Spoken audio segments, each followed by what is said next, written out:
Halo Sobat Penat, gue akan memberitahu kalian cara untuk kirim cerita ke kita. Cukup tuliskan cerita kalian dan kirimkan ke email kita. Jika kalian terpilih, akan ada balasan dari kami.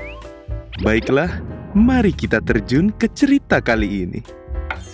Peringatan, animasi ini dibuat dengan tujuan sharing pengalaman pribadi sang pengirim cerita. Dimohon untuk menghargai cerita tanpa menyudutkan beberapa pihak.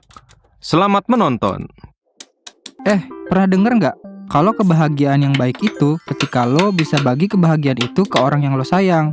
Kalau ada yang ngaku bahagia tapi orang yang lo sayang menderita, itu mah patut dipertanyain, bro.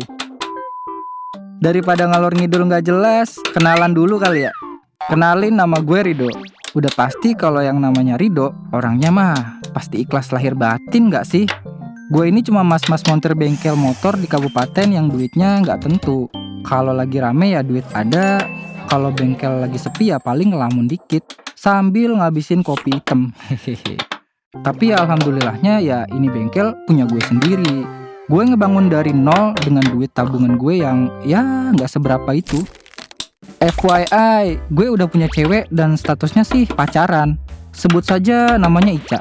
Untuk sebuah hubungan pacaran sih tergolong awet dan lama. Udah jalan tahun ke-6 gue sama dia. Alasan kenapa belum nikah sih sebenarnya karena Ica belum siap aja buat serius. Katanya mau nikmatin masa mudanya dulu. Dan kebetulan dia juga baru kerja di salah satu pabrik garmen. Maklum, kalau di kabupaten gini kerjaan mah jarang ada yang mentereng-mentereng kayak di kota gede. Kalaupun ada ya kadang duitnya nggak seoke penampilan rapihnya di tempat kerja. Apapun itu, gue sama Ica saling mensyukuri kehidupan ini. BTW, sebagai sepasang kekasih pada umumnya, ya kita ini sesekali nyempetin lah waktu senggang buat pergi main jalan-jalan gitu. Di tempat gue mah kalau boleh jujur nggak banyak opsi buat nongkrong. Tapi semenjak sosmed merebak luas dan dikit-dikit ada istilah hidden gems, bikin cewek gue si Ica ngotot ngajak main ke kafe-kafe estetik. Gue sih nggak masalah, gue juga bukan cowok yang pelit, kemana aja gas lah. Tapi yang jadi masalah, Ica mulai berubah. Kalian tahu nggak? Tiba-tiba Ica bilang gini ke gue, "Yang, aku mau jadi konten kreator aja deh. Capek kerja di pabrik, diomelin mulu." Lah, gue kaget dong. Karena apa nih tiba-tiba pengen jadi konten kreator?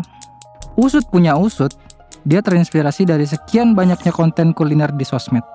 Katanya biar jalan-jalan sekalian buat konten. Gue sih masih shock ya, tapi nggak pakai shock breaker ya. Canda-canda, jokes bengkel, ayolah. Lanjut ya. Nyari kerja itu susah loh. Dan masa ya karena konten cafe estetik hidden gems lah dia jadi mau berhenti kerja. Dan gue yakin ini tuh prosesnya gak gampang dan gak instan. Dan pastinya butuh faktor luck biar berhasil. Tapi sebagai pasangan yang baik, gue coba kasih pengertian ke dia. Saran aku sih jangan berhenti kerja dulu. Kalau mau jadi konten kreator gak apa-apa, aku support. Tapi please tetap kerja di pabrik dulu. Kalau udah oke, baru deh kamu keluar silahkan. Jangan gegabah.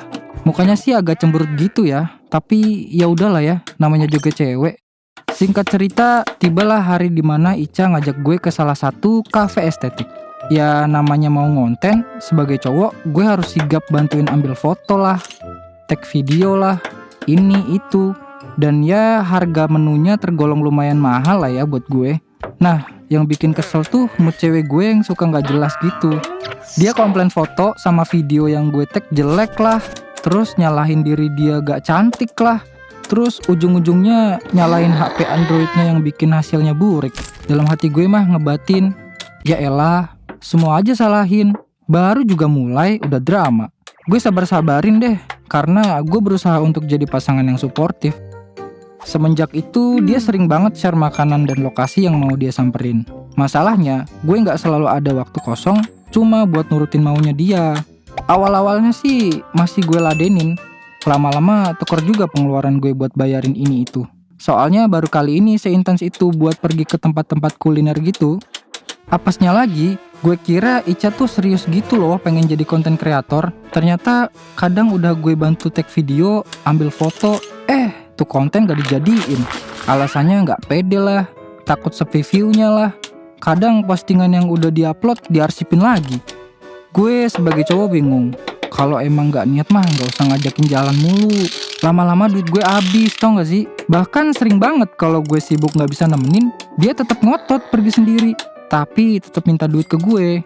Ya awalnya gue agak gimana gitu kalau gak ngasih. Tapi entah kenapa gue kayak ngerasa bersalah gitu kalau ngebiarin. Jadi gue kasih lah tuh duit ke dia. Dan ini berlangsung lama ya. Ada kali 2-3 bulan. Gue yang bingung, curhatlah ke temen gue. Anggap aja namanya Agung. Gue ceritain tanpa menambahkan atau mengurangi isi ceritanya. Agung bilang sih gue kelewat baik dan dimanfaatin. Gue disuruh putus aja. Kalau dipikir-pikir sayang aja sih kalau putus. Gue sama Ica tuh udah lama pacaran. Dia berubah karena pengen jadi konten kreator gak jelas. Sumpah deh, menurut gue gak semua orang itu harus tampil. Gak semua orang itu harus diperhatiin. Jadi pusat perhatian, apalagi harus jadi konten kreator. Padahal hubungan gue sama Ica awalnya baik-baik aja loh. Semua berubah drastis pas dia FOMO ini dan itu. Kehidupan kabupaten gue gak bisa ngikutin gaya hidup ala-ala bocah nongkrong. Apalagi gue ini tuh orang bengkel. Hari-hari gue jagain bengkel. Gak jelas jam kerjanya, gak pasti hari liburnya. Meskipun suka-suka gue mau buka tutup nih bengkel kapan. Gue coba nih obrolin baik-baik ke Ica. Dia malah nyalain gue sebagai laki-laki yang gak suportif. Dan parahnya lagi, gue dikatain cowok gak gaul dan kampungan.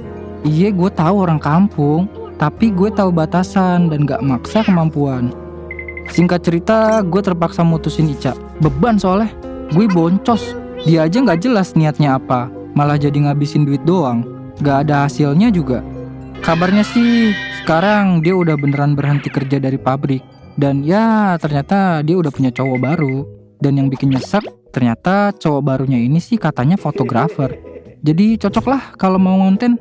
Ya semoga aja tuh cowok gak dimanfaatin aja sama Ica.